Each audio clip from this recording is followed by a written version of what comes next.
একটা ব্যাপার দেখতে পাচ্ছি কদিনের জন্য থিতিয়ে গেছে। কি বলতো, এই যে বন্ধু প্রমাণ করতে হবে, গরম ফুটন্ত চা নাকি হাতে ঢেলে বন্ধু প্রমাণ করতে হবে।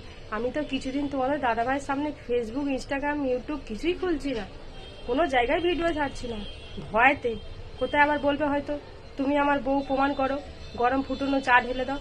চা খাওয়াই ছেড়ে দিচ্ছি, সকাল সকাল দেখো গরম জল নিয়ে বসেছি, তাও আবার লুকিয়ে। কোথায় বলবে গরম জল ঢেলে প্রমাণ করো।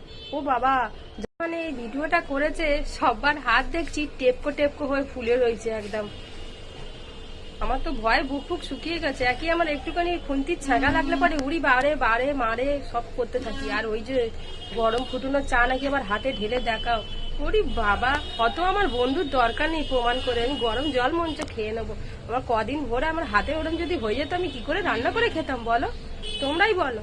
আমি ভয়তে কিছু করিনি গো। গরম জল খাও তাও ভালো, চা